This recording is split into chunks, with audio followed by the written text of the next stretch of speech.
Yo, welcome into another edition of the Homies, talking some college football. A lot of stuff has transpired in the last hour, the last 2 hours, the last 24 hours, the last 48 hours since last weekend. It's been crazy. Rivalry week, plant the flag weekend, the conference championship week. Coaching carousel went bonkers, obviously, with the Lane Kiffin domino finally falling. Gators lose out on that sweepstakes, which I might be okay with now at this point. But yeah, a lot has been going on in the college football world, literally in this last 4 or 5 days. That's like you could probably cram into like a month, man. Like there's too much to discuss. Yeah, it's nuts. I mean, it's what to believe, what not to believe. You hear this story come out, that story come out, and you just don't know. You really just don't know what to believe. Yeah, like I say, the wild thing that's going on right now is the whole Sataki to Penn State and BYU's pony up their big billionaire money to try to keep my man. The Mormon church has come out in full effect.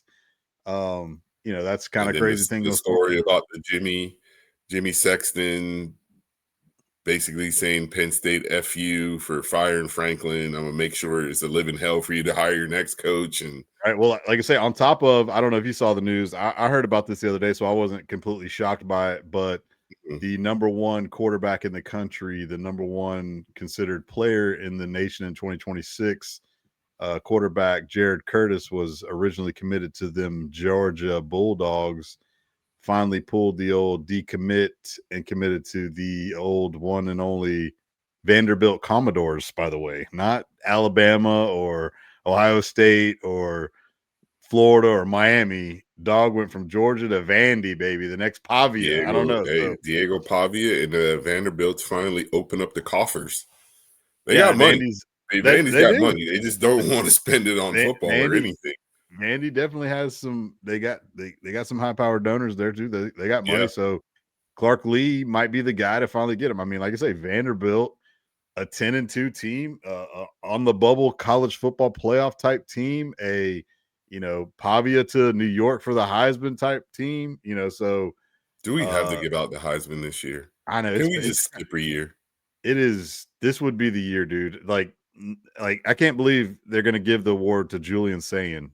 Like, I'm not saying he's going to win, but or Mendoza, like, yeah. I honestly, I'm being a hater. I just don't want Pavia to win it just because I don't know. I like Pavia, but there's something about him that irks me too. He's a little extra. Between him and his mom twerking up in the stands, I love a good trash talker. I love a guy who's swagger. I love a guy who likes to talk shit. Like, don't get me wrong, I love all that, but like, I don't know, there's something about him. But I mean, who knows? I don't know the guy, but he seems pretty cool. But yeah, his mom hanging out with Theo Vaughn. Well, you did see his brother got arrested during the game or after the game. Got sloshed after they smashed Tennessee. But yeah, it dude, like I say, there's so much to discuss. I was listening to Andy Staples on, like, I think it was Dan Patrick yesterday, and just like, dude, like I said before, like, there's so much to talk about that you can't even talk about it all in a short span of time. So it's like you got to just hit on a few things here and there. Like I say, the coaching carousel is crazy right now, and like I say, the college football release comes out tonight, so like that's going to be chaos. Like between our boys, the Canes, are they going to get moved up? Are they going to get moved down? Are they going to, where are they going to fit in the pecking order? They did have we could talk the games. I guess we'll talk the games last week. Miami did handle business and beat the hell out of Pitt. I was proud of your boys. The Canes put on an ass whipping up in Pittsburgh, and they did. That's a good win. Like I say, they've put together some couple good wins here since that SMU loss, and that's the Miami team that I felt like should have been playing the whole time. So, like I say, kudos to the Canes. Got it done at Pitt. You think about it. I texted you and Joe. They've only given up 41 points in the last 4 weeks since that SMU And then the offenses look totally different than that mid-season stretch where it was running up the A gap, running up the A gap, running up the A gap. Hey, if I'm going to throw someone's name in for the Heisman, can I throw Malachi Tony in for the Heisman? Yeah, no, I know there was some Miami guy who was like, he I needs don't to be think a he Heisman. should win it, but I mean, this is the type of year where a guy could sneak in and possibly win it. But yeah, I wouldn't say he would win it, but he's been damn. right, He's the best. He's the best freshman wide receiver. He's one of the best wide receivers in the country for sure. He's a stud. He's a baller. Dawson has found different ways to get him involved in the offense, and it seems like it's kind of sparked the offense. At times, it feels like it's a little too much on his plate, but hey, the offense goes as he goes. You get a quick touchdown to Elijah Lofton off the him in the Wildcat, and then Carson's looked good. People are still bagging on Carson, and I'm just like, clearly you guys don't watch the games. I know he's not. Carson Beck's playing great.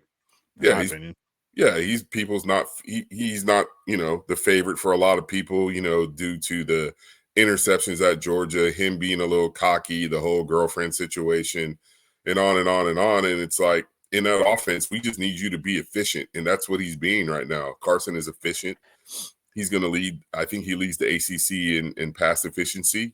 I hate that stat, but that tells you that he's not turning the ball over, even though he threw one, Saturday. I think that was his first one since SMU.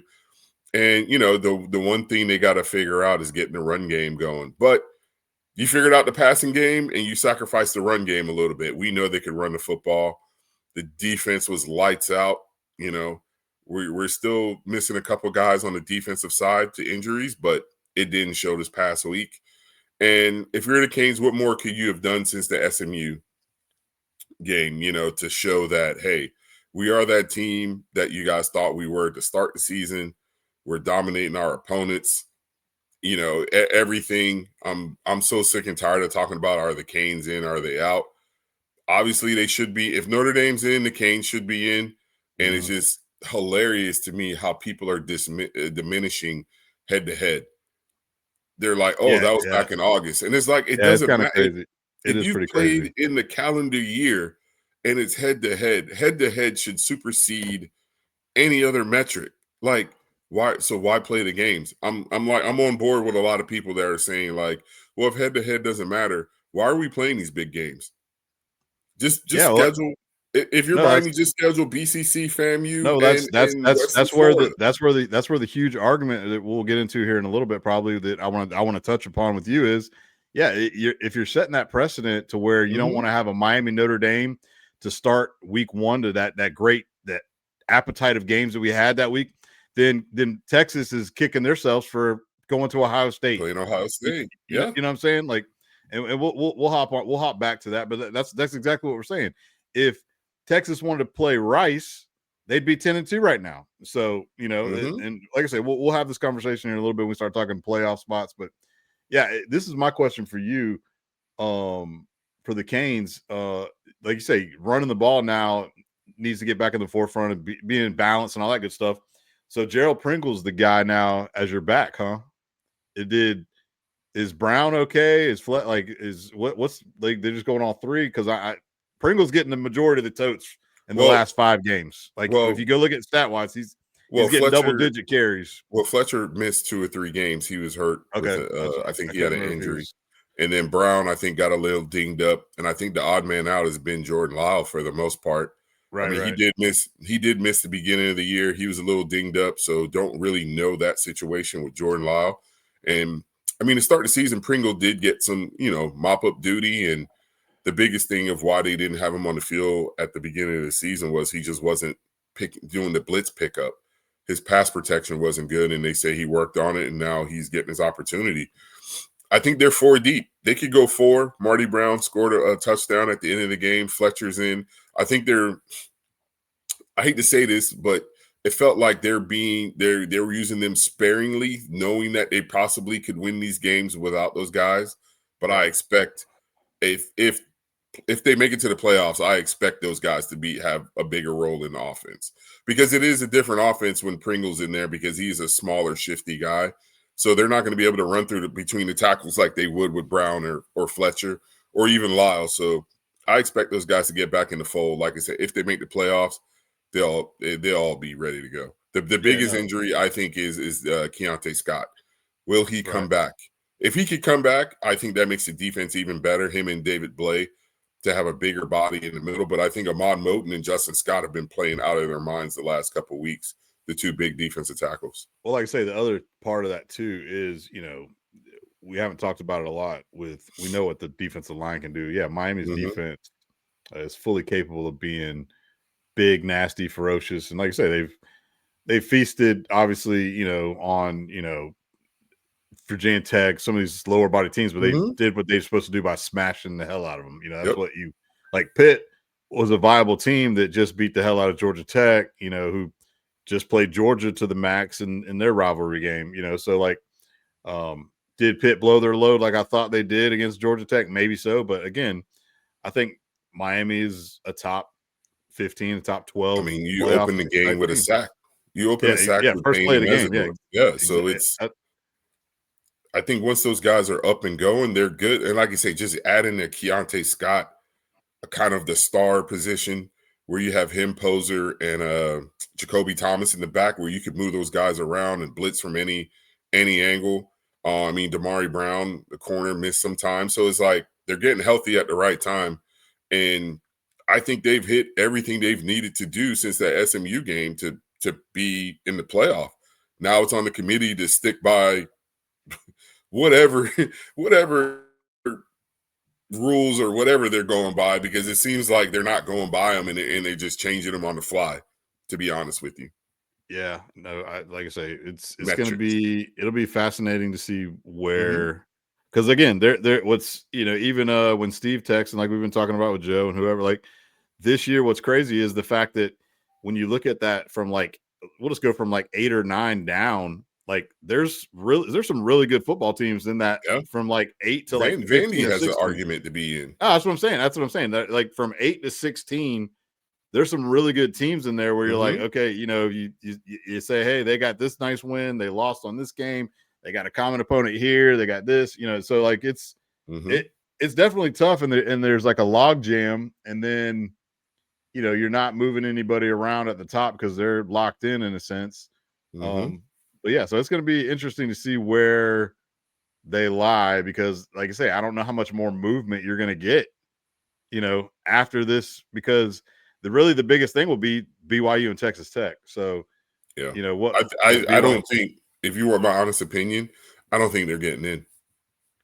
I got you. Like I say, it's just going to depend on if they get in that pool where they have to be discussed, where head to head and all that supposedly comes in. They're doing everything they can to keep those two separated. What's crazy is that's wild. It's like, I don't even know how you can do that, but yeah, I can say, before we talk about any of the other big games, we don't even have to really talk about it. The Gators handed the ball to Jaden Ball, and they beat the shit out of Florida State, and it was fun to watch.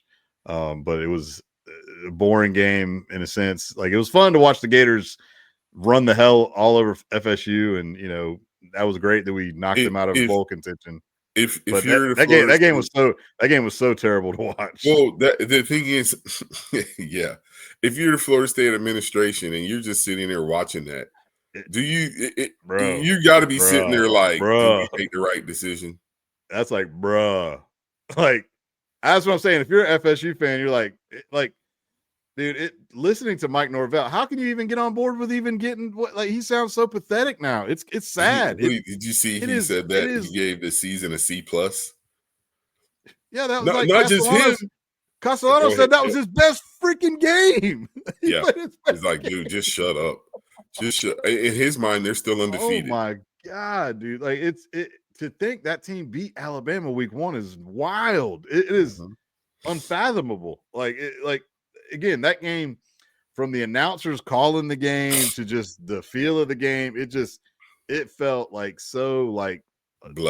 It felt like a scrimmage with two teams with different uniforms on. That game used to be one of the pinnacles of rivalry week. Think about that. You think about all the history of Ward Dunn up the sideline, PK Sam with the catch over our guy, and just you go down the history of Florida State, and it's just like, this is where we're at now. Yeah. This is No, where we're at. like I And say, yeah. Yeah, it's bad. Like Castellanos, I guess he felt like he had a good game because all the stats were his stats. He had 240 yards passing and 77 yards rushing. What was amazing to me is that that all the numbers. Sponge, they could not run the football. Yeah, Outside of him. Outside of him. Our defense shut their run game down, dude.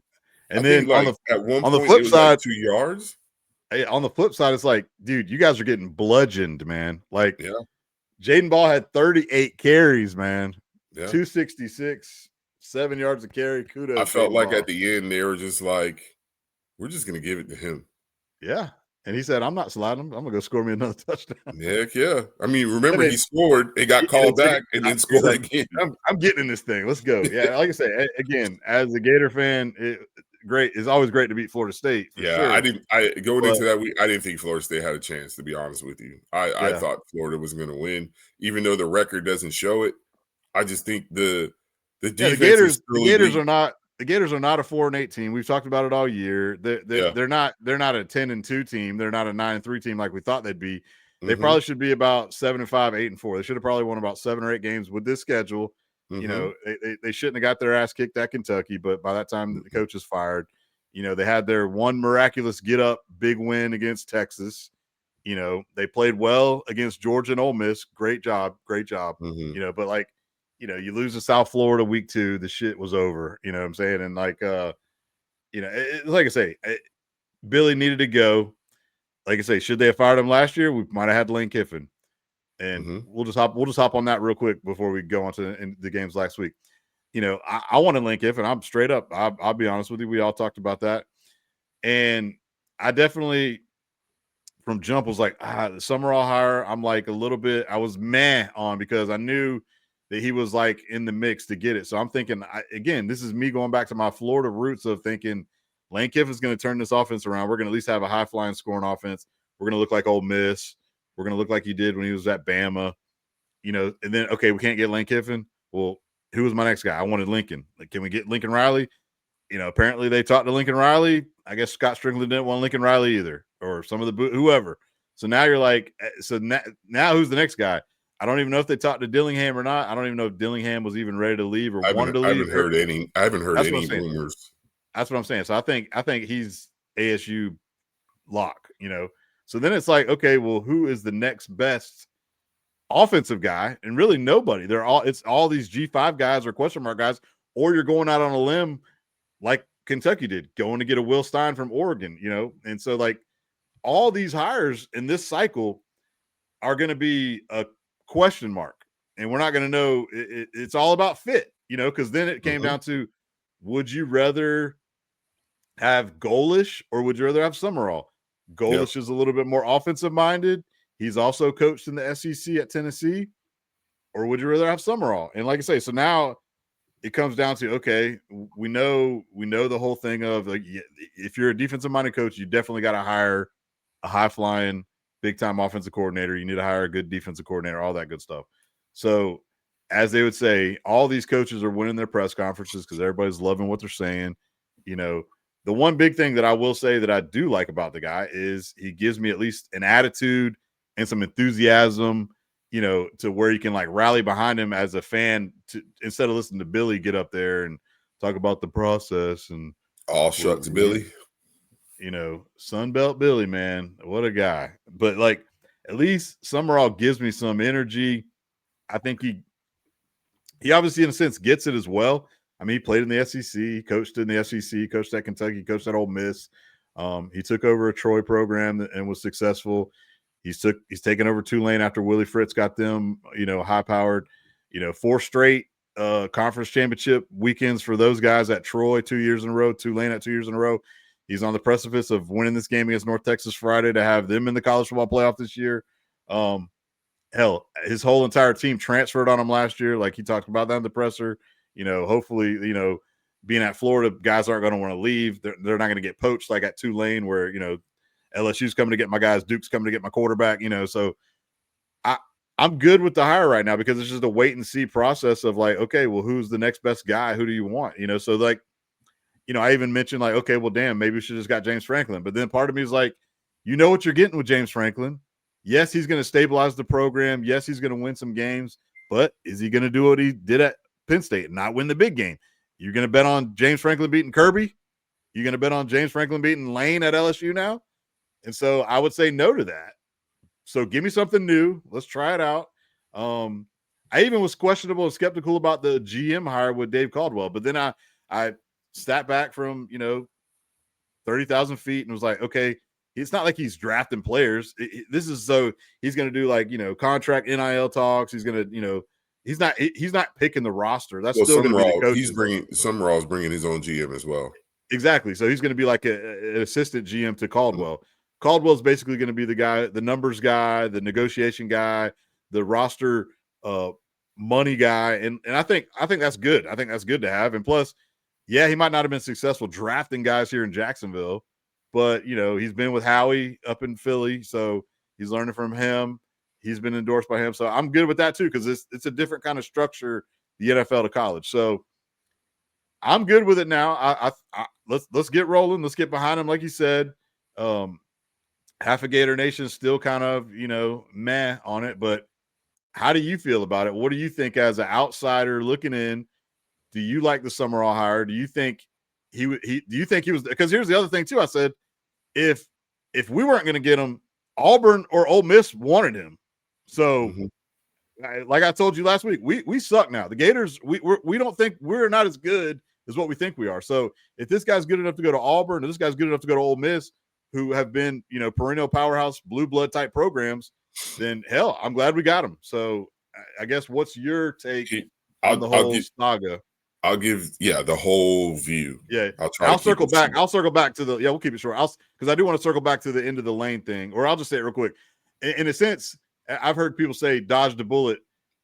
Dude, Lane is a circus, man, and like I love the guy, but then I hate the guy. He's a wild card, man. He's a loose cannon. Here's the thing. It's so that's who he is. He did a great job trying to rehabilitate his image this past season up until this point. Did that go out all the window? That's out the window. That's out the window. A tiger could only hide his stripes for so long, and he did a great job of doing it. But here's the thing: like anything else in life, when someone is elite at what they do, people are willing to put up with their BS until they're not elite anymore. Right. Until he doesn't win games anymore and it looks stale and old, there will be another team willing to give Lane an opportunity if he decided to leave LSU. He's still fairly young. I think he's just 50. I think it's 40. I think he's 50. Good. I think that Scott Strickland didn't want him and he sabotaged it. A little bit came out saying that he, like you said earlier, he kind of probably sabotaged the Lincoln Riley thing. I think Scott Strickland wants a guy that he could keep his thumb on, and those two guys, he can't do that. He can't do that with those two guys because they have too much cachet to sit here and say, yeah, you're the AD, you're my boss, but at the end of the day, I'm still going to do whatever I need to do to win football games. Whereas Summerall is kind of like, I'm happy to have this opportunity. Happy to totally. And well, here I will say this before you go on too. Mm-hmm. It saved us about $60 million over the course of several years as well. And they're going to give him $16 million in salary pool for like assistants and whatever on top of the NIL. So, I mean, if you want to look at a positive, you're going to pay Lane $60 million more. So in a sense, you saved yourself some money without having the headache and all that other crap too. And you're going to have to offer Lincoln that same deal. So, but go ahead. So, with that being said, everyone knew who Lane was. This is the guy that got left on the tarmac. This the guy that left Tennessee through the night. He's the guy that got fired by the Raiders. Like, you go through his history, but at the same time, every year after that, even his years at Alabama, that was one of the best offenses you've probably seen. Hey, and the guy got Nick Saban to move to the modern age of football. Yeah, totally. So I feel like the whole situation between him and Ole Miss, I think he wanted the Florida job. It's out there saying he wanted the Florida job. He just didn't want to work for Strickland. Strickland didn't want him. Yep. Is there a problem in college football? There's a huge problem with college football.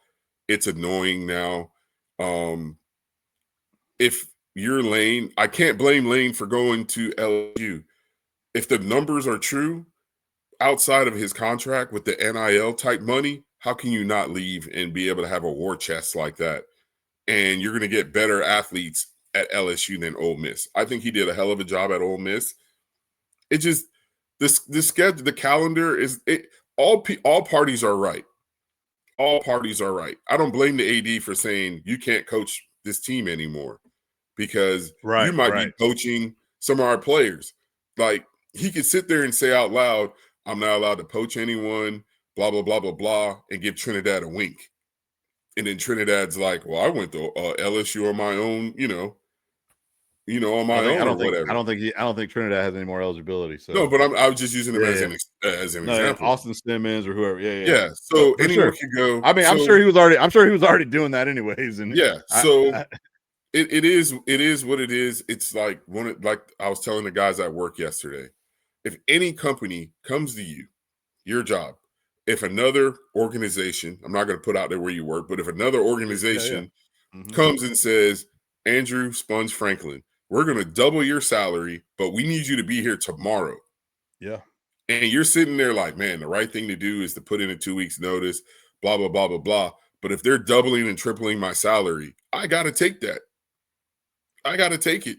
Yeah. And you got to leave. Word on the street was, Florida, LSU, and Ole Miss, the numbers were identical in a sense. Well, I'm talking about where the numbers got different was the NIL money.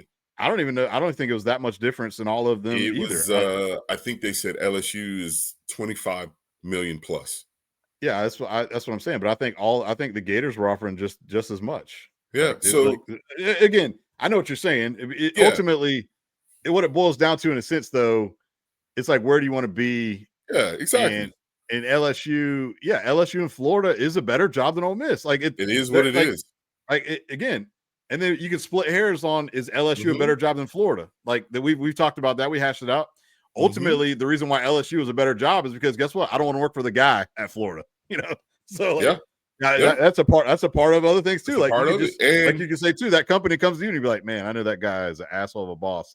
To the other place. You know what I'm saying? Yeah, it makes it easy. And you have some of the best talent in the country at LSU. That pool in Louisiana is definitely, you're getting all those fish. Kids want to play at LSU because they are the show. You're getting that fish for sure. Yeah. So on that sense, I get everyone's argument about how Lane's being a little brat, the 80s, this and this and that. All of those things are true. But let's move on. So Lane made his decision. He should have been at Florida. We both thought he would have been at Florida. Your boy threw it. Florida needs to get a president, and they need to get a new AD. That's just plain and simple. We've been saying that for the last 2 seasons. Totally agree with that. Because Summerall, we don't know a lot about him. Like you say, he did a great job at Troy. He did a great job at Tulane with the little bit of resources he did have. So we'll see. You got to give him the opportunity. But like you said, who are you going to get better? Who are you going to get better to come in there? Like, the only questions I have, I don't know his recruiting track record. Like, does he recruit Florida? Is the Florida coaches, high school coaches know him? Has he shown his face? Those are key things. Like, who's his staff going to be? He said he's going to hire offensive coordinator. Who's your offensive coordinator going to be? So these are all things you have as a Florida fan. I know Cade is allegedly one of the rumored spots they could go get Cade. Maybe I don't know. I think they'd be stupid not to go after Cade Bell. He's proven with that offense at Pitt that they're putting up numbers. Yeah, and he's a Northeast Florida guy, so he could come into Jacksonville. Here's another guy. You know who the linebacker coach has been with him at Troy and Tulane is Bam Hartman. Big Bam. So like Big Bam, you gotta feel like he'd bring Bam over. There was another thing. I don't know if you heard the quote that he's one of the guys asked about like hiring a staff and hiring friends or whatever. Did you hear this quote? No. He's like, I don't hire my friends. He's like, I lost friends when I got the head coaching job at Troy and Tulane. He's like they're like, dang, we're buddies. He's like, yeah, we're buddies. We can have a beer and we can hang out. He's like, but you don't fit. Like, I need this guy for this job. He's like, I don't hire my friends. So I was like, hell yeah, because what was the biggest problem that we talked about with Billy Napier for the last 4 years since he's been here? After 1 year, fine. You want to be the OC, you want to call plays, all that. Okay, 2 years, you're like, I don't know. year 3, year 4, you're like, dude, you need to get an offensive coordinator in here. Mm-hmm. And you're being I guess, stubborn. How are you that stubborn as a coach? I guess allegedly one of the guys who they interviewed, but I guess opted not to, was Charlie Weiss Jr., who's Lane's guy. So they tried to get Charlie Weiss Jr., but he decided to stay at LSU with Lane, and now he's or at Ole Miss, and now he's gonna go with him to LSU. So here's the thing too. Like somebody rumored out, like, could he hire Mark Stoops as his defensive coordinator? If Stoops Why says, not? Why not? Like, I was like, hell yeah, get me on board with that. So I think Stoops will get another job, but why not? That's what I'm saying. Is he going to get one of these head coaching jobs right now this year? Probably not. So I think so. There's still a bunch of. It depends on what he wants. There's still a lot of jobs open. There's going to be, and dominoes are going to keep falling, so more jobs are going to open. So it's going to depend on what Stoops really wants to do. But again, because Blake Baker, who is actually one of his friends, the LSU defensive coordinator. Here's the deal. Here's the thing. You don't like Blake? He was at Miami.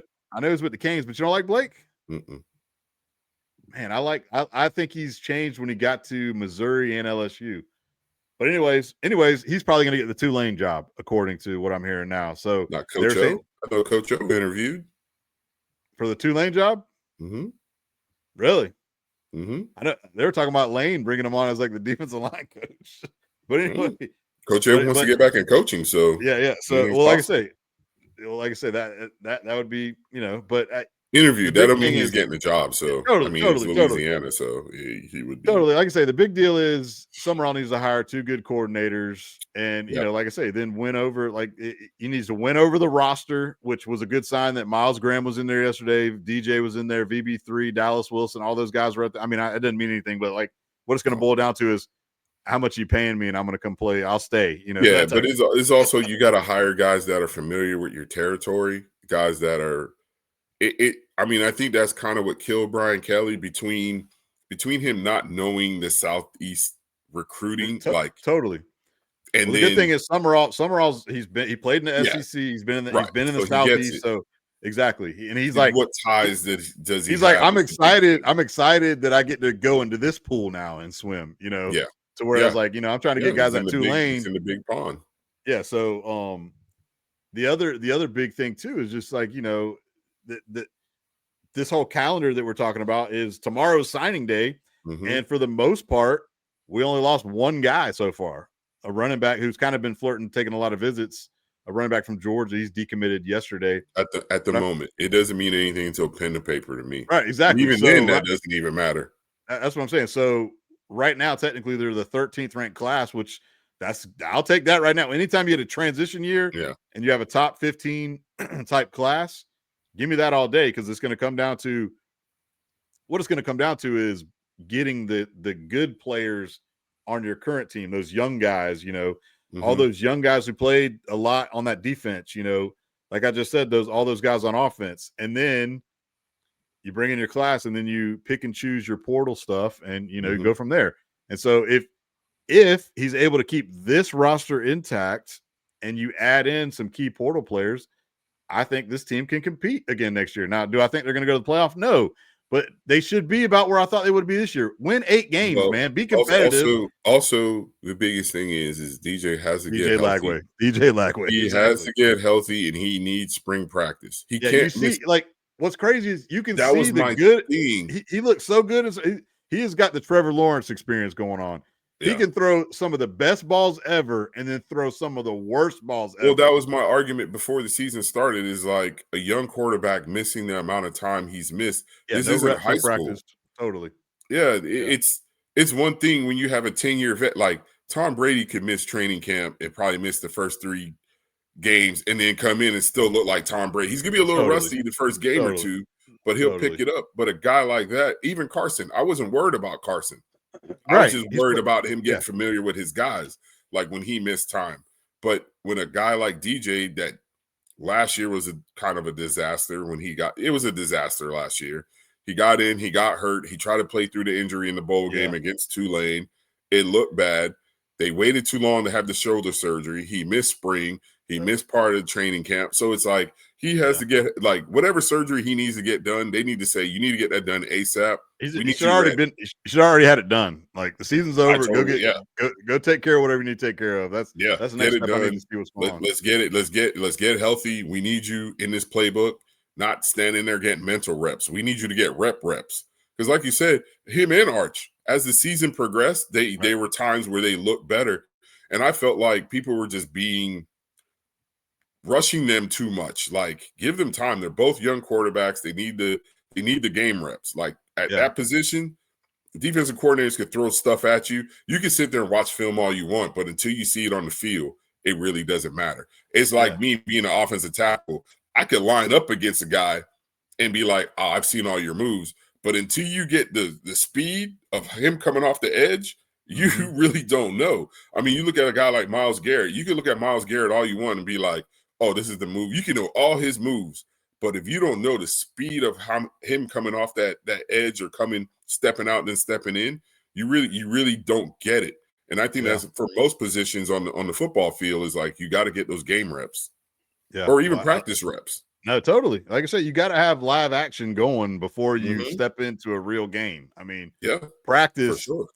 And that's not even full live action, but like at least you have 11-on-11 looks, and like you know you're throwing against defensive guys, got a little bit of a pass rush, all that. You got it. Like if you don't do any of that for a whole calendar year, right? I mean, what do you expect from the guy? In-game speed is a totally different speed. That's what I'm saying. That's what I'm saying like too. Light speed. That's what I'm saying. You didn't get any of those practice reps, much less anything high speed.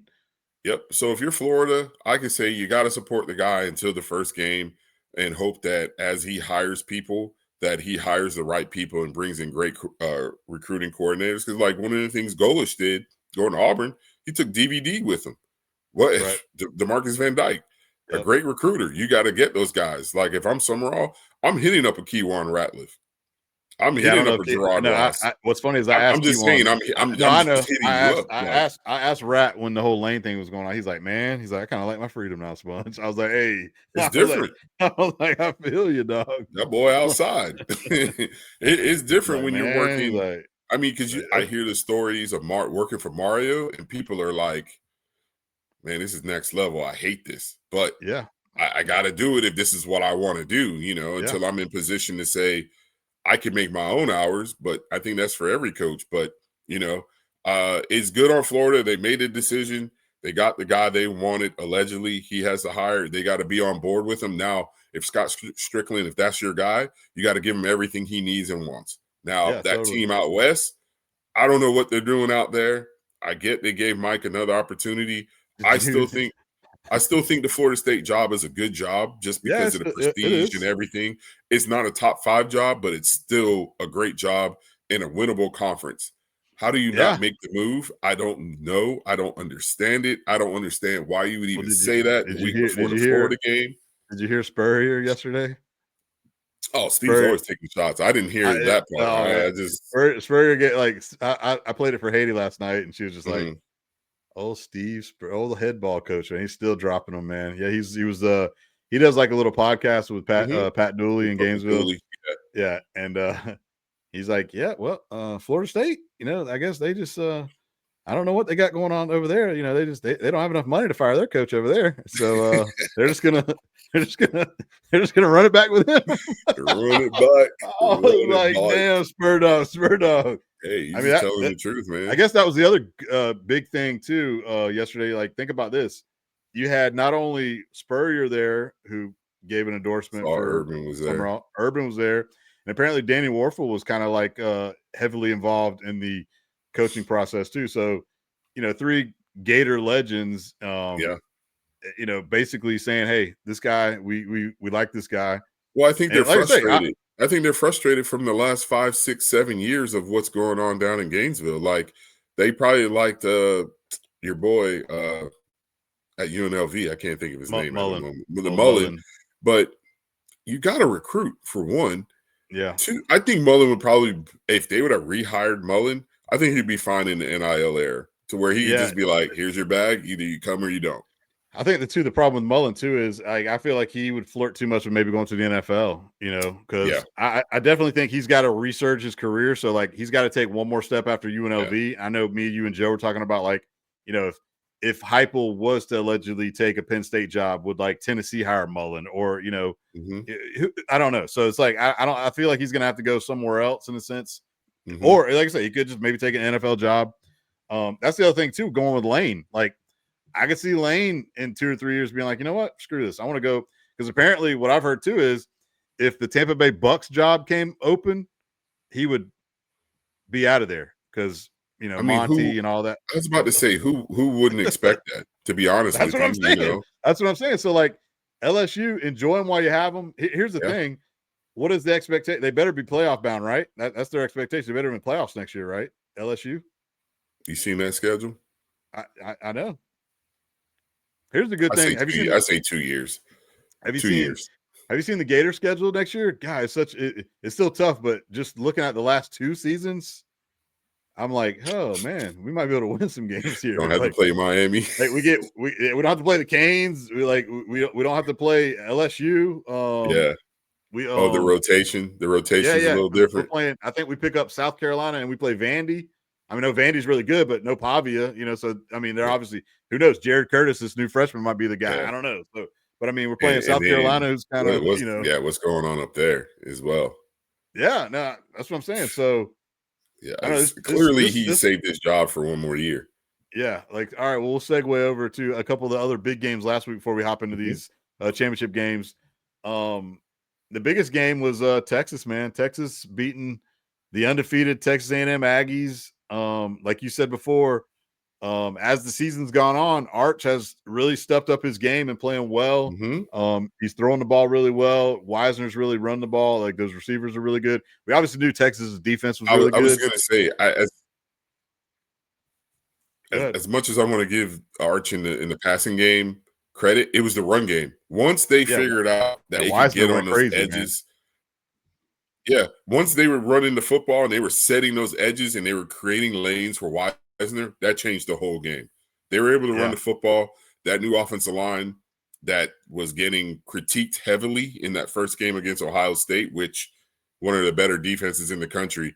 I think they've grown over this season and they've gotten better in the run, because that was my thing. They couldn't run the ball at the beginning of the year, and they ran against a really good A&M front.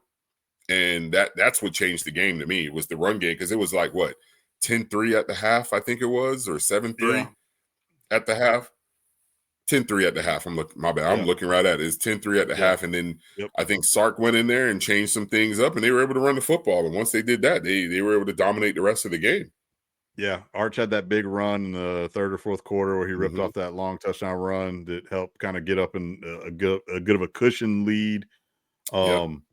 But yeah, no, here's the thing. Like, we can talk about Texas real quick and their like bid to want to be in the playoffs. Like, I think they're too far down the list, being ranked at like, 15 or 16 or wherever they're. They had a bad, that Florida's a bad loss.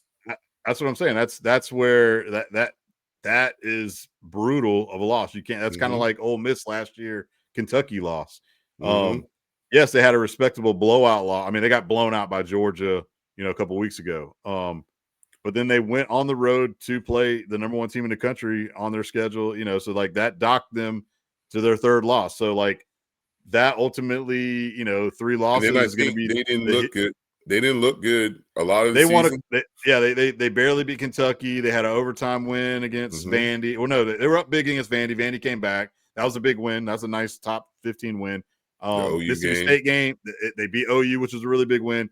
The other game where they had to come back and win was the Mississippi State game. So Kentucky, Mississippi State, they found ways to win those games and not lose them. But again, that's the bottom line is, what are we talking about? Results based, and they won those games. So like I say, what it boils down to is, a 3-loss team right now, they're not going to get in, And so, but my biggest argument for you is, so they're at 14 right now in the AP poll. I don't know what they were in last week's college football playoff ranking, but they're 14 right now. So my biggest question is, we'll look at the 5 teams slotted ahead of them. Vandy, who they beat, head to head, but they have one less loss.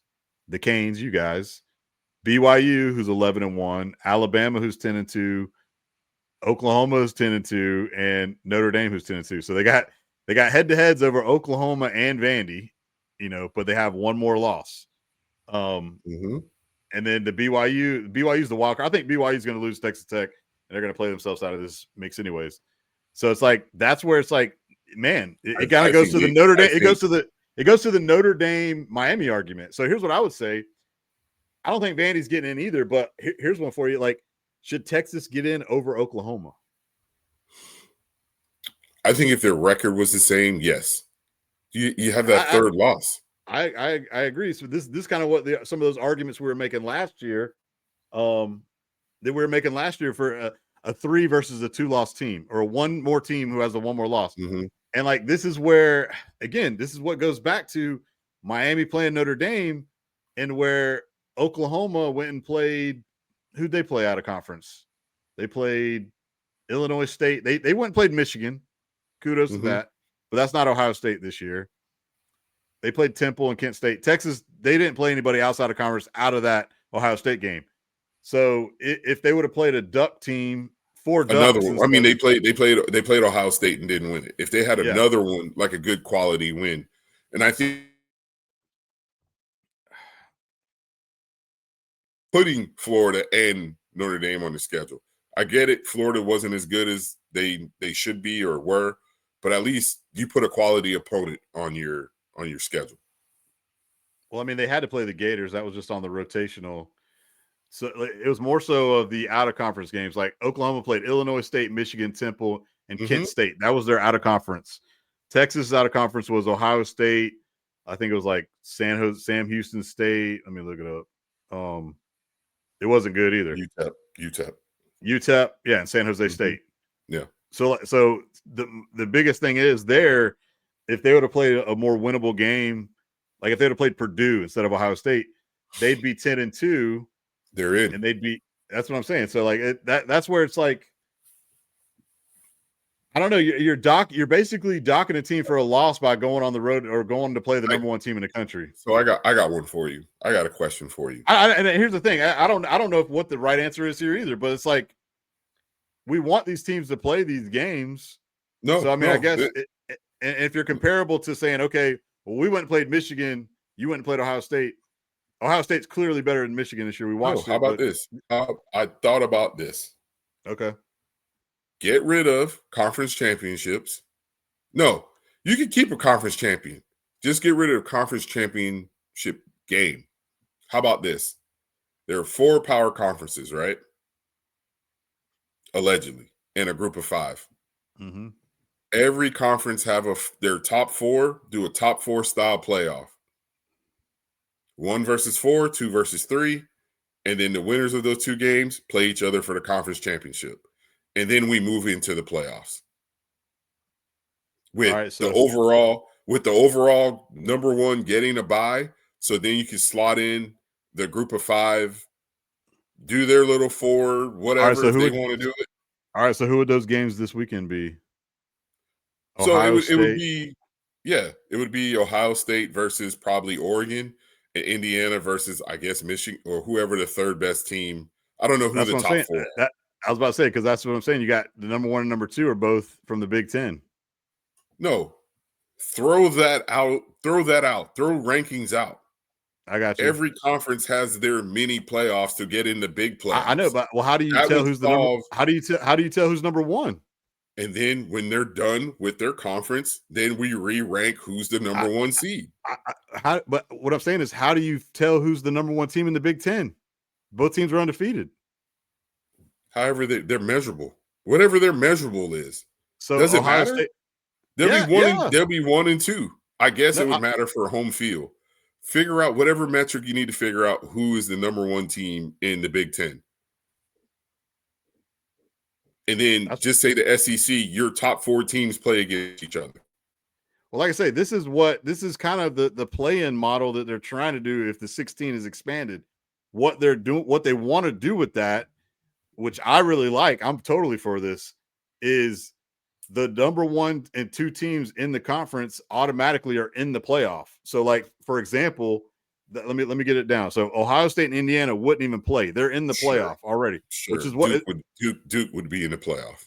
Well, that's what I'm saying. Well, it would only work for Duke the Big Ten. Duke is in the championship game, so Duke is in the playoff. They're not doing it that way. It's only for the Big Ten and the SEC. That's what this whole deal is. That's why. Let's just move on to the next topic. This is stupid. Let's just move on to why are we even playing football? I'm so annoyed by college football that I'm almost like I could care less about it.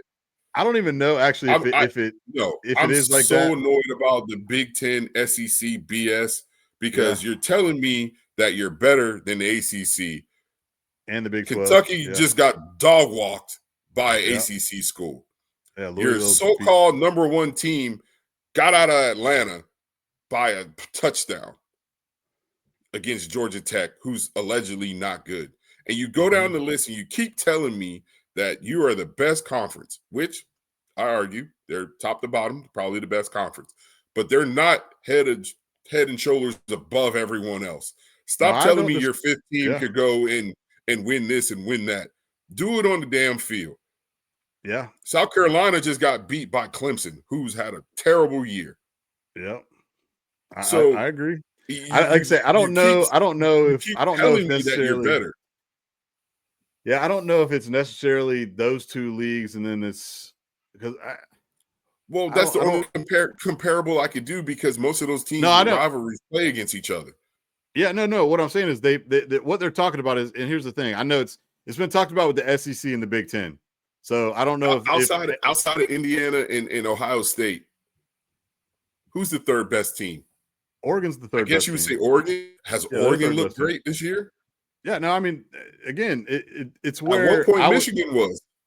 And Michigan I never thought Oklahoma. I never thought Michigan or USC was very good. I think they're kind of like mid.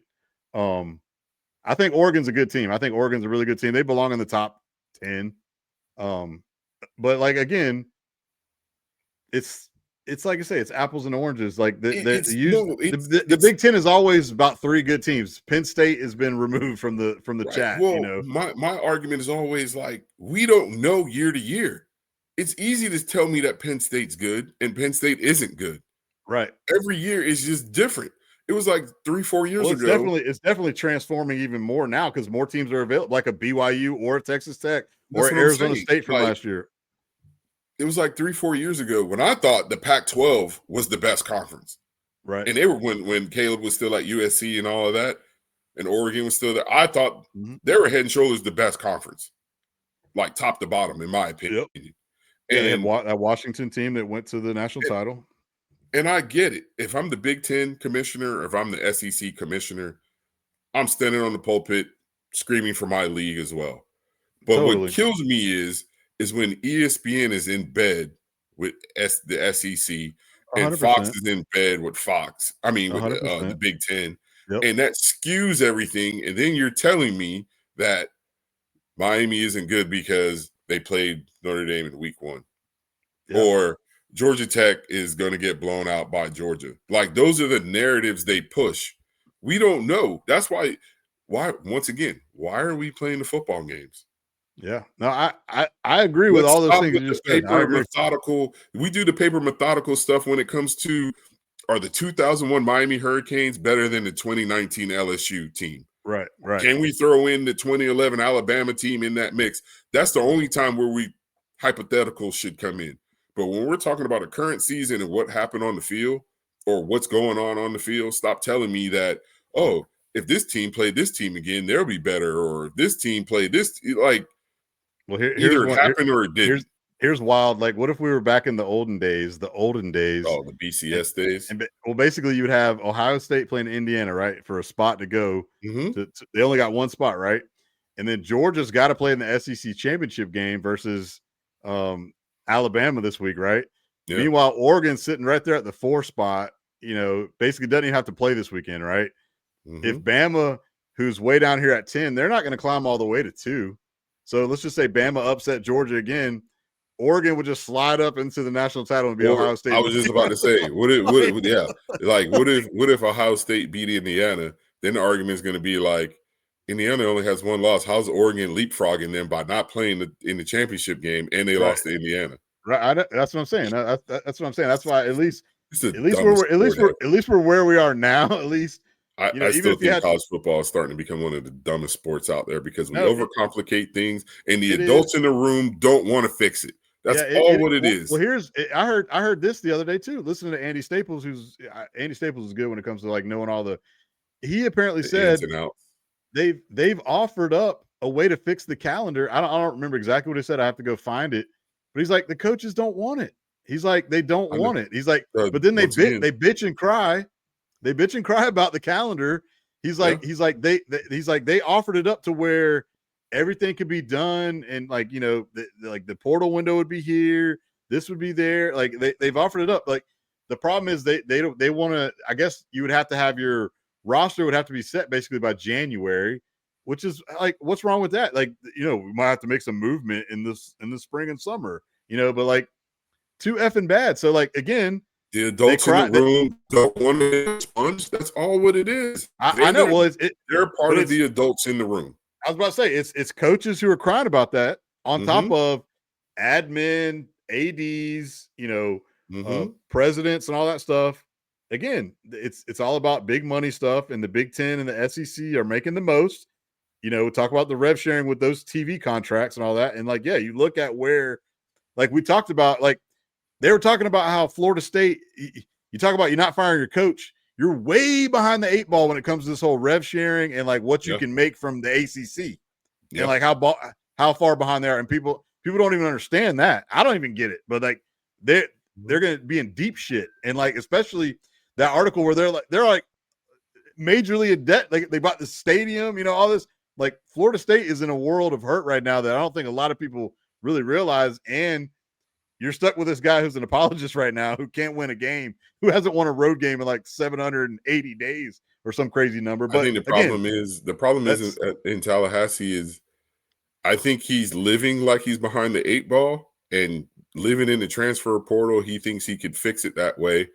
And he didn't focus on high school recruits. And now he's so far behind the 8 ball, he doesn't have a choice but for the portal to work. Yeah.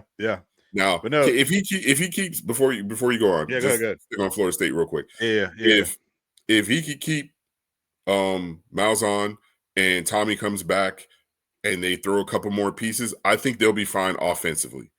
I truly think that. I think year 2 in that offense and everything they want to do. Now, all the ego between Tommy and Norvell is going to have to drop down and be like, we suck this year. We need to be. Tommy still got another year eligibility?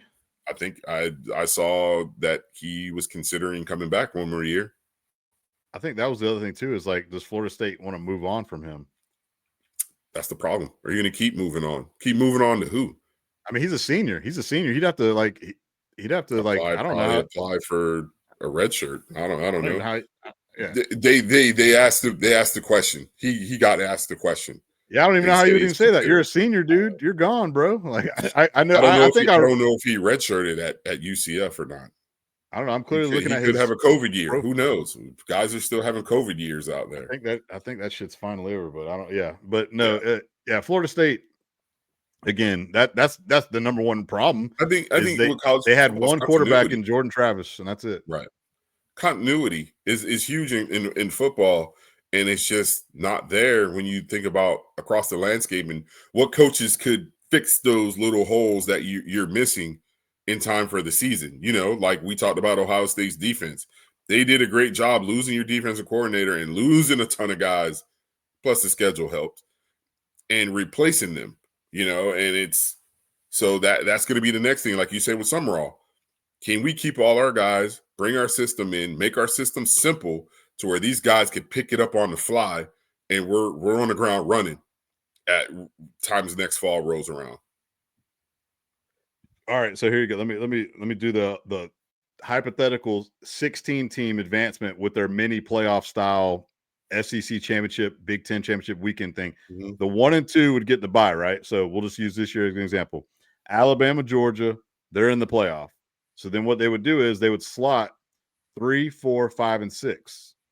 3 would play 6 and 4 would play 5. It's like a mini playoff, and the 2 winners get in. They would do the same in the Big Ten. I don't know. Like I say, I don't know if this is for the SEC. I know this was talked about with the SEC.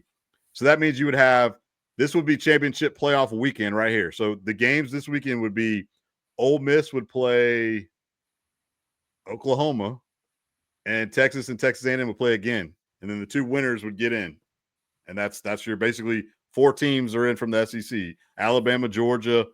We'll say Ole Miss beats Oklahoma and Texas A&M beats Texas this time around. And now the question would be, does any of them, wherever they're in the pecking order with 16, does one of those losers get in? Like, does Texas get in or whatever? Like, I want to say the sticking point with this whole deal was your boy Sankey wanted to have like a guaranteed like 6 teams. Like, so, and I think the Big Ten was like, no, we don't need to do that. So like, that was like their, and I agree with the Big Ten guys on this whole deal.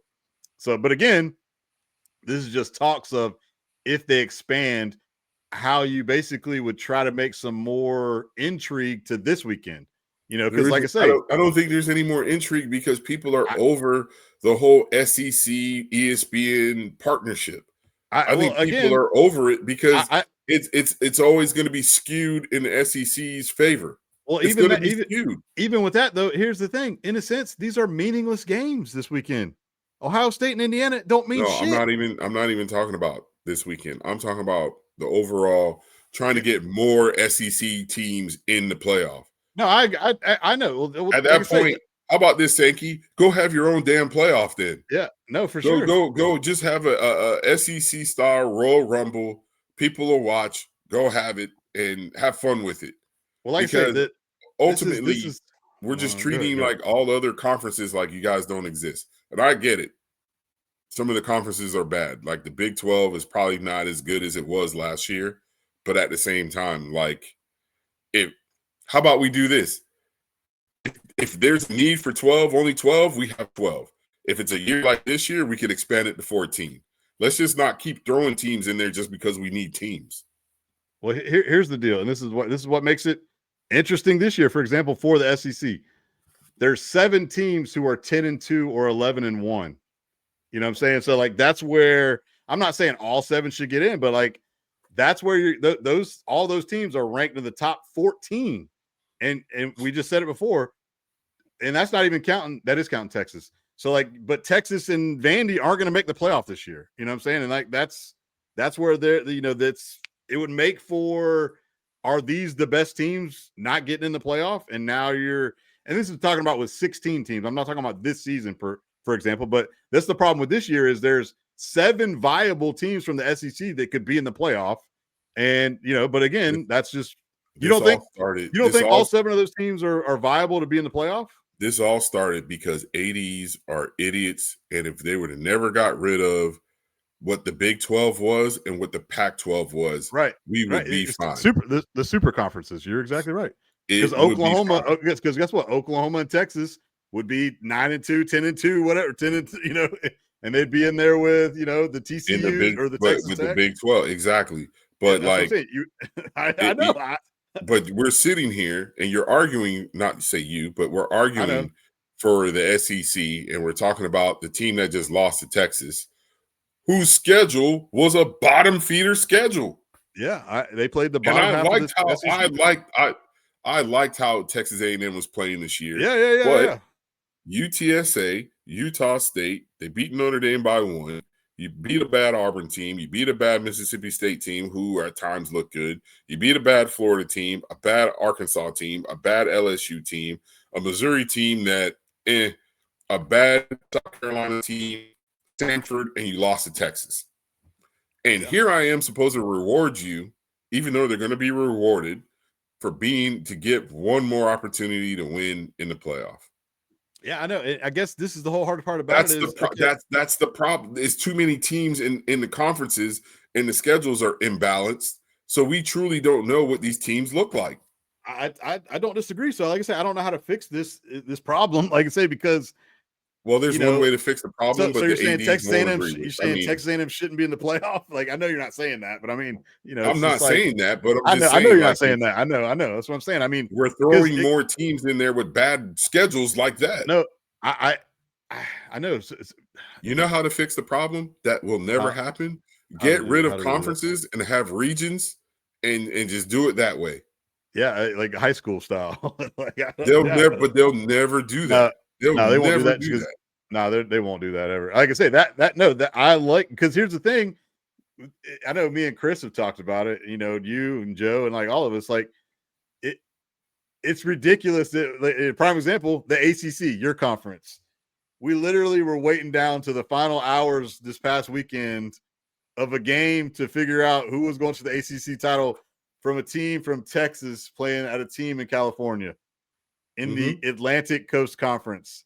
The game didn't get over until almost midnight to find out that Duke was going to go play Virginia. Yep. And like I say, the geography of how college football landscape has changed is what's like, again, the geography of regionally basing these things. I don't even know if you'd get that right anymore either. I think there was a perfect balance when you still had Oregon and Washington and USC in the Pac-12. That's a prime example. So again, this is OU and Texas being in the Big 12. This is the perfect example of like we're making our own point. The number 3 and the number 4 ranked team in the Big 10 are from the Pac-12. Okay. And even the number 6 team. So the 3 of the top 6 in the Big 10 now were Pac-12 guys. All right. SEC, we obviously know that number 5 and number 6 were from the Big 10, or the Big 12, Oklahoma and Texas. So like those guys, like again, that's where you would have Texas Tech, Utah, and BYU with Texas and Oklahoma. Five solid teams. You would have out, west, the Oregons, the USCs, and the Washingtons of the world comboed with whatever used to be the Pac-12, And like I say, then it wouldn't be so. That's what I'm saying. The super conference of the SEC now adding Oklahoma and Texas has made it like oversaturated. And again, here, all I'm saying with the argument of this season, for example, is there's 7 really good teams. Alabama's really good. Georgia's really good. Ole Miss is really good. Texas and Texas A&M, Oklahoma, Vandy are all really good teams this year. And so they all, in my opinion, should have a shot to play for a national title, not in this 12, but in the 16-team format. You know what I'm saying? And because they're all 10-2 or 11. Here's the problem. Once again, it's going to be skewed to the SEC, because what if there are 7 good Big 12 teams? They're going to sit there and say the Big 12 sucks. The Big 12 doesn't deserve to have 5-6 teams in. It's always going to. I would have their top 3. I'm saying, for me, it's more of it's always going to be skewed towards the SEC. I know what you're saying. I know what you're saying. That's my point. It's not the point of we need more teams. It's just it's always going to be skewed. They need to have a precedent. You have to win 10 games. So if you win 10 games, you're in. It's Utah, BYU, Texas Tech all have 10+ wins. SEC or ACC teams are in. Virginia, you got 10 wins. Miami, you got 10 wins. You're in. That's it. And then the Big Ten. The Big Ten would be hosed. The Big Ten would be Indiana got 10 wins. Ohio State's got 10+. Oregon's got 10+, and that's it. You only get 3. Big Ten only gets 3 teams in, man. Like they would shit bricks if that was the case. I mean, you're not getting. Yeah, you're not getting a 9-3. You're not getting a 9-3 USC. Well, so I was just about to say, like, so the Big Ten's argument, you're top heavy. You only got 3 really good teams. I think USC is whatever. Michigan, USC and Michigan are both 9-3. The USC and Michigan are both 9-3, and they're Washington and Illinois are the rest. Just say the rest of your top. Those 8. Exactly. I'd give Iowa, Washington, Illinois. I think those are good teams. I think they're solid teams. You know what I'm saying? But like they're not world beaters. I really like their top 3. Michigan and Ohio and USC are kind of like meh. And then Washington, Illinois, and those guys, they'll bang with you. But I agree. Like even this year with the ACC, I actually like Georgia Tech and Pitt, and I even think SMU's pretty good. I like I say, I'm not buying anything in Virginia. I think Virginia got lucky as hell. Obviously the Canes are the best team in the ACC, man, by far. by light years. I'll be the first to say it. They screwed themselves. I'll be the first to say they screwed themselves. Like, the Canes are light years better than all these guys. Don't understand. Like, I feel like I've talked about this before on the podcast about progression when it comes to the offense, where your offense doesn't look like what it was week 1 versus to the end of the season. I kind of think they took a little too long to get to what the offense is now, where they're using Tony more, they're using more freshmen. I mean, the freshman thing is kind of subjective. Is like, can guys pick it up and can they do it? But just like the play calling, because the play calling was stale for like after the Florida State game, that little window of games, it was just like, man, we're just running the same thing over and over and over again. And then all of a sudden, Dawson was just like, the hell with it. I'm going to rip up this play sheet over here and go to a totally different play sheet. And it's been totally different since. Yeah, no, I agree. I agree. All right, well, let's talk about the games this weekend and who you think is going to win. Yeah, like I say, are kind of like I say, they're in a sense, like I was saying earlier, they're kind of meaningless. I guess this is another arguing point of like Bama, for example. Bama is the number 1 team in the SEC, like as far as like the standings would go. You know, even though they have that Florida State loss because that's a non-con game, but like Alabama loses to Georgia, they got their 3rd loss. Like the committee is not going to knock them out. I just don't think they will. I think it's going to be kind of like SMU last year. They lose. I'm asking you, should they? I don't think so. I don't like. And again, I said this last year. I don't think you should be punished by having to play in your conference championship game by having to play this other game. Earlier, you said BYU lost their out. That's because I just don't think they have the strength of schedule in the teams they've beaten. This goes back to the whole 3-2 game. Like, so BYU should come on, man. Like you can't go both ways. You can't, because I can make the argument if Alabama lost, like one of their worst losses is to a team that Miami dominated. I agree. The team that like Florida dominated them. You know what I'm saying? Like, so right. My point is, again, this goes back to like, yes, it goes back to the 3-loss versus 2-loss thing, but it goes back to what is your best win versus what is your who you beat. Like, tell me. I know. I agree. So that's what I'm saying. I mean, I get that you're going to punish BYU for playing in their conference championship game, but what it comes down to is like who has the better wins, and you're still trying to get the best teams in. And I still think Bama has way better wins than what BYU has. So I get that you're punishing BYU, but you're not punishing Bama. I get that, but it's like, I don't know that I don't have the freaking answer to the test. I don't have the answer. But like, so you're saying BYU should be in over Bama, or what do you think? BYU should just get in because they're in the top 10 right now? If that's the case, that's going to hurt you guys, the Canes. No, I know. That's what I'm saying. Like, I think if you make this is not me. I think if you make your conference championship game, you're almost in, minus Duke. Like you still, like you say, there's still got to be criteria for you to move on, even if you win your conference championship. And this is what I said this couple of years ago. I was like, there's going to be a team that sneaks in like Duke did. Yeah, no, you laughed at me. Well, you were saying I think we used like Iowa, like a 7-5 Iowa, but it turned out to be 7-5 Duke, man. 100%, and it happened because they went down their criteria, which I guarantee you will change. And by the way, how did you play an NC State conference game that doesn't count as a conference game? How the fuck did that happen? No, that's been going on the last couple of years where teams are playing a conference team, but it's a non-conference game. The ACC is notorious for it. I think Wake Forest in North Carolina have done it several times. I had no clue about that. It's stupid. So Miami lost out because of the common opponent percentage point. And then the very next one was the 6th criteria was the higher ranked team. Shouldn't it be the higher ranked team and then common opponent? Yeah, I would think. I would feel like, yeah. I mean, if you're in conference, you're playing the same teams ultimately. I mean, not the same teams, but almost the same teams. So, and then people are criticizing Mario for going for that extra touchdown against Pitt. Why not? And then the extra touchdown the week before. And it's like, but if that's what's built into how you make your you don't have a choice.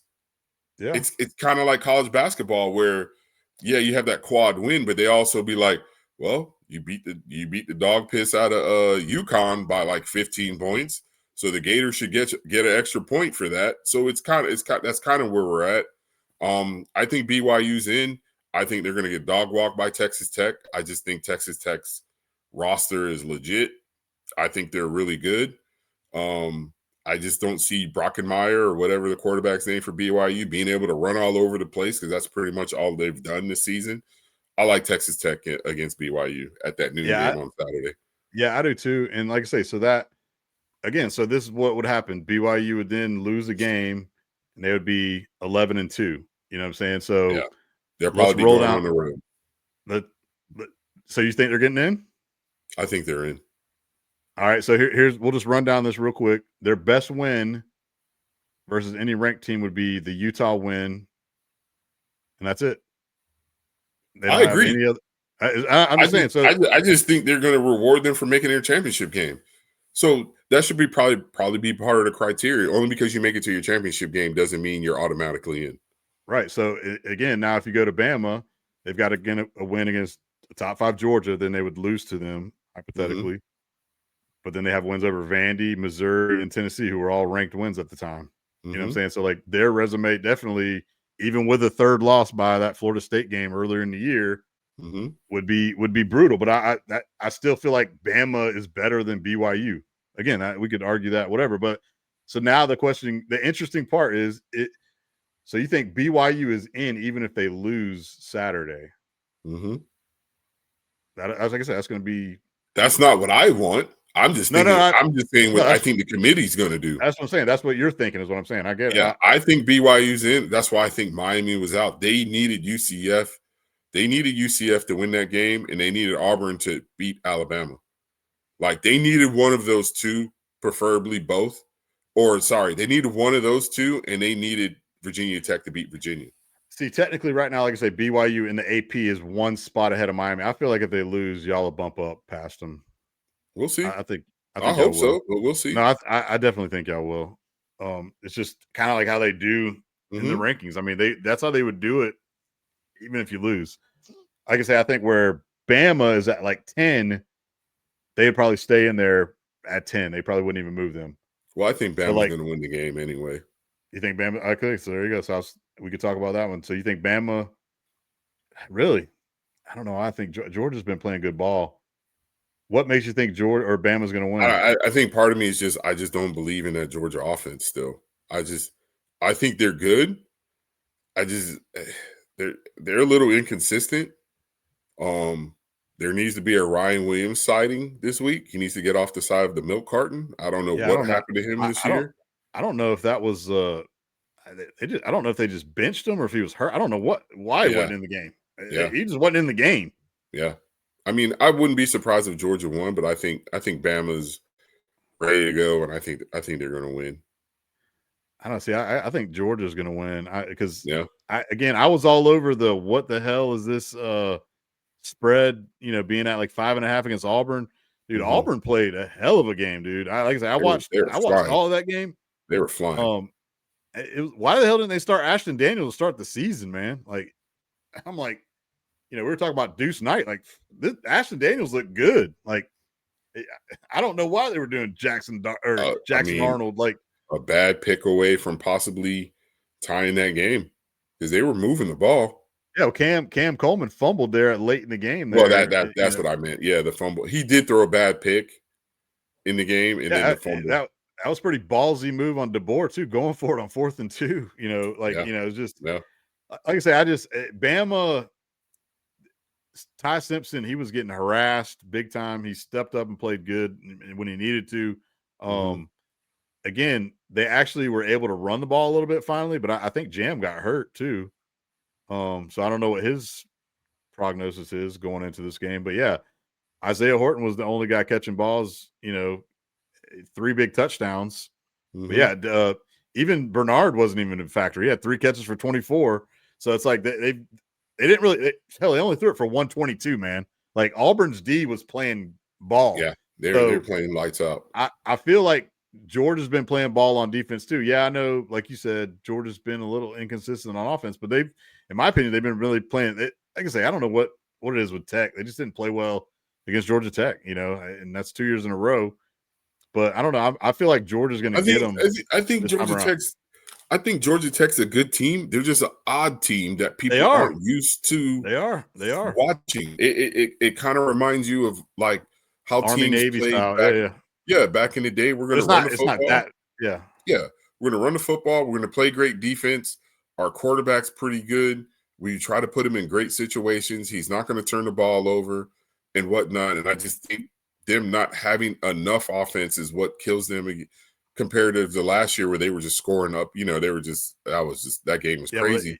Well, like I say, you talk about they had zero running game outside of Haynes King at all. Like at least Jamal Haynes and Jordan out, like they had nothing. Like and they couldn't run the ball at all. And so and then they need to stay ahead of the chains as well. Totally. They need to be 2nd and 7, 3rd and 3, 3rd and 4 for that offense to be efficient. And when they're in 3rd and 7 plus, that's just not their strong suit. And I think Georgia did a great job, but Georgia struggled with them. I don't care what anyone said. I like Gunnar Stockton had his worst game of the season. Like I only watched the second half of this one. I didn't like Frazier had over 100. Then they had a new guy in there too. Whatchamacallit didn't play. McCray. No, McCray was in there, but I'm trying to think. 33, the kid Bowens. He didn't play. I don't know if he's hurt or what, but like, Gunnar Stockton had his worst passing game. Like he only threw for 70 yards. So it was, Georgia Tech was flying around playing good D too. But I say I can't put my finger. Score points, man. They just don't. Bama. I mean, they had pretty good outputs against Ole Miss, Texas, and Mississippi State. They scored 41. Like I say, offensively, they've been kind of just grinded out. They just find way. Like this is a different type of Kirby team, and like I don't know what it is. Bama, I like them, and I felt really good after they went on that big run and they won all those games, and then they just had a bad matchup against OU. And they still almost won that game. Like I say, I think this is going to be a classic game, but like I say, again, two teams that are probably in the playoffs. So it's like, okay, what are you just playing for to go get the trophy and get slobber knocked?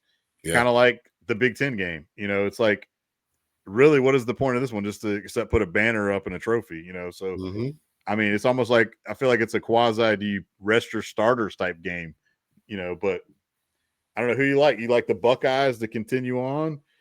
Can Indiana shock them? What's the line in this game? It's got to be like 6, maybe 4.5. It's 4.5. I like the Buckeyes. I mean, that defense is really good with Matt Patricia. I think they're going to give Mendoza some looks that he probably hasn't seen. He really didn't play that great this past weekend, to be honest with you. And I think Ohio State's starting to run the ball. And obviously, if those 3 guys are out there on spread out, with Ennis, Smith, and Tate, they're just matchup nightmares. I'm curious to see how Indiana plays, especially coming. They've looked good this year. I like Ohio State in this one. In order for Indiana to win, they're going to have to rattle Saban. They're going to have to get to Saban. They're going to have to hit him, put him on the ground. I thought Michigan did a decent job at that, and then running the football. But those are 2 totally different teams. Indiana doesn't run the football like that, like Michigan does. They want to run the football, but it's not a power running game. That's ultimately what they did against Purdue. They ran it for 37 times for 355, and that's why Mendoza only threw it for 117 yards. Yeah, but I didn't watch a lick. I didn't watch a lick of that Purdue. I just don't see them lining up against Ohio State and being able to run the football like that. Yeah, they could try. What'd they do against Oregon running the ball? They could try, but it ain't going to happen. Yeah, they only rushed for 111 yards on Oregon. That's what I'm saying. They're going to have to get the same and make it uncomfortable, create some turnovers, and then capitalize off those turnovers. And Mendoza's going to have to look like he looked that last drive against Penn State, just cool, calm, collective, and putting the ball in spots. But I still like Ohio State in this one. Yeah, it's almost like you got to beat the team to show me. So I want to see I want to see Indiana in this spot because, like I say, this will kind of tell me a lot about Indiana going forward. To maybe if they can go on a run to win the national title, because I think they got the makeup. I like Mendoza's obviously playing pretty good ball. I do love those 2 receivers. I love Cooper. I love those guys. Yeah. I want to see how good their defense is. So, like I say, this will be a good challenge to see if you can match up with those receivers. Because like I say, last year Indiana hung with them for like a quarter, and then it was like a blowout. So they got beat up. Yeah. But then again, that's different because that Ohio State team beat up everybody. No, at the end of the year. That was really when kind of Ohio State, because that game was so late. That game was late in the year. Yeah. And that was kind of they went on a run, but then somehow lost to Michigan last year, which is still baffling to me. I think they did exactly what you said. They went on cruise control for that game, and they just kept it very vanilla because the offense was very vanilla that game. It was like they were just trying to say, we're just as physical as you, Michigan. We're not going to throw the football. I mean, remember, Jeremiah Smith, I think, had 0 catches in that game. I don't even know if he had any targets. So, I think Ohio State's going to win. Yeah, I think Ohio State's going to take care of business as well. And I guess talk about this last game. Who's winning the ACC championship? I think Virginia's going to win. God. I don't know. This is one of the ugliest ACC. Like, I'm probably not even going to watch this game. I'll watch the Indiana-Ohio State game and just – I want Duke to win, but I think Virginia's going to win. Can they both lose? No, but who cares? All right. I agree. I think Virginia's going to win just because, I don't know, they've been the better team, I guess, is what I'll go with. I don't know. All right, well, before we get out of here, breaking news, the Gators have hired a defensive coordinator. They hired Brad White from the Kentucky Wildcats, who's had the top 25 defense the last 7 seasons at BBN. So we didn't go for Stoops. That's what I'm saying. I mean, Kentucky's had a good defense. There's still jobs open, man. I could just see him trying to go after one of those, even if it's not a top tier job. Hell, the Penn State job's still open. I know. Yeah, I don't think he's a fit there, but Penn State's going to start getting desperate, and they're going to have to hire somebody. Yeah. Yeah, like I say, I haven't done a deep dive into Brad White, but like I say, he was been the DC at Kentucky for the last 7 seasons, and 4 of those years the defense was ranked in the top 25. And once they don't play Louisville, right? Yeah, like I say, I mean, it's one of those things of, hey, it's still going to be, I think, obviously Summerall. He's kind of the deep. It's kind of like that whole DC. This is going to be my defense. You're just calling it. So yeah, but I'm going to still have a lot of input.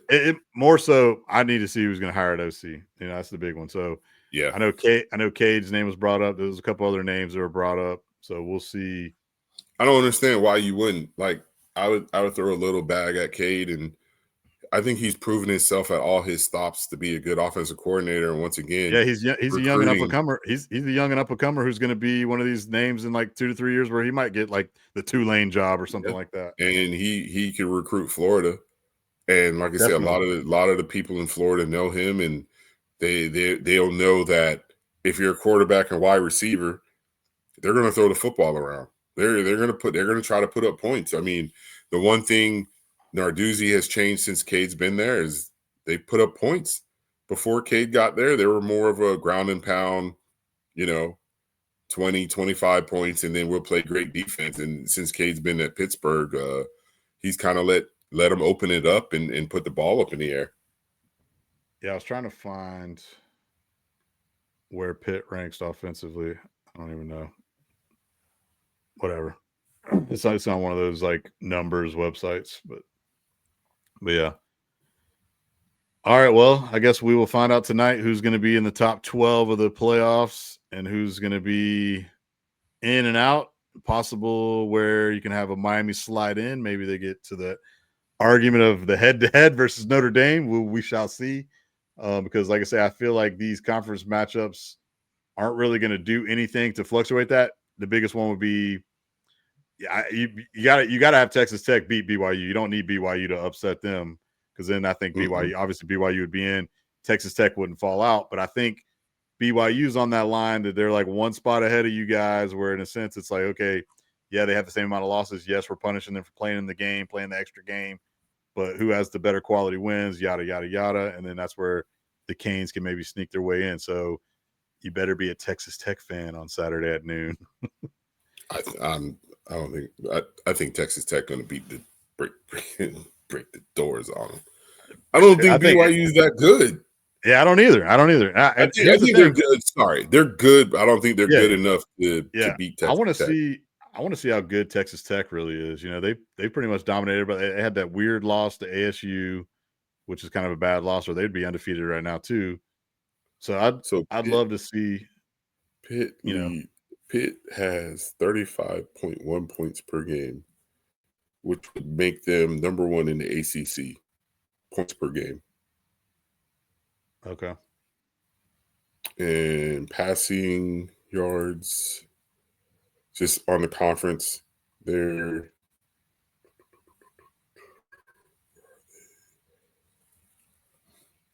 fifth with 32, only 200 yards behind Duke. Duke's number one passing yards. And then rushing yards, let's do per game. They're kind of bottom. So they really don't run the football. But at the same time, they had a lot of injuries at running back. Yeah, Des Reed was out. That changes everything. And nationally, the leader is North Texas at 46.8 points per game.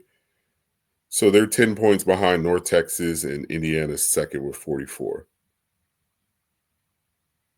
And I'm looking at the nation leaders for points per game. Bunch of teams that don't play anyone, really. Yeah. I mean, hell, Florida State led the nation in points for a while. But it's easy when you're playing East Texas, Texas A&M, and you hang 70. Totally. It's skewed. That's why I say, like, college stats are skewed. Before we go, question for you. Yep. I saw a projection that had 2 Group of 5 teams in. They had Tulane and JMU. You see that happening? Hell no. No way. Like I say, it sucks that that Tulane's even going to get in, because again, Tulane's taking a spot from a BYU. They're taking a spot from a Vandy, a Texas. Oh, you know what I'm saying? One more. How do you? Obviously, Steve sent the text about Berg sent the text about the whole Lane leaving. So you have Summerall leaving. How do you feel about the whole thing about, the committee can be like, you lost your head coach and your offensive staff. Okay, potentially. I think Ole Miss is in regardless. But this is what I said. I get the argument that everybody's trying to throw out there of like, FSU lost their quarterback, so they got to get out. They're not as good. Like, we were talking about one spot for that, Yeah, for sure. We actually watched what that Florida State team looked like without their quarterback 2 weeks against Florida and Louisville, and they looked like absolute dog shit on offense. So we knew what that offense would have looked like if they would have gotten the playoff and had to play Michigan or whoever it was that year where Bama got in. And so now here's what I would do. They're not probably going to have a home game. I would dock them in that sense to basically be like, this team is a little bit different. So maybe they go from I think they're at 6 right now. Let's see.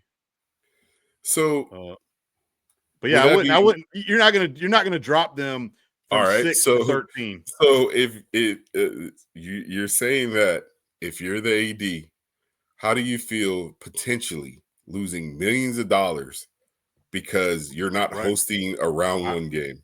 I know that trust, like I say, that because of a pity pat spat. And like I say, here's the thing. This was the whole argument that I was going into thinking about if I wanted Lane to become the Gator coach. Me as a Florida guy, I was like, I don't give a shit. Go coach Ole Miss to the playoff. Go win the Natty. Go. I'm rooting for you, Lane. You're coming to Florida. Come on. LSU fans probably would have been the same way. But if I'm an Ole Miss fan, it's like, F you, get the F out of here. 100%. You know what I'm saying? So that's what I'm saying. So, and like I say, you got guys like Herb Street. I heard Kirk, stumping I heard him. I heard what he said on game day, I think it was. Then he was on Pat Mack either today or yesterday. And Kirk was making it seem like he was talking about for the kids and all that. I'm like, man, shut up, Kirk. I love Kirk. Kirk's my guy. But it's just like, yes, you're thinking about the players and this historical thing or whatever. But I guess the way you could have really, and I don't know if this happened or not, but and even Kirk said this, you go to the team leadership and you say, all right, Lane's leaving us. Let's have a vote in a sense. Like, players Are you like FU Lane? Get out of here. We don't want to. We want to do it without you. You. They wouldn't let him talk to the kids. I don't. Yeah, I don't know. I don't know. I was gonna say I don't know. I don't know what happened. You don't know what to believe. Yeah, but here's the thing, and this is the difference too with like Summerall. Like basically Strickland and them said, all right, Summerall, you can coach in your American Championship game Friday, and if you guys make it to the playoffs, you can coach.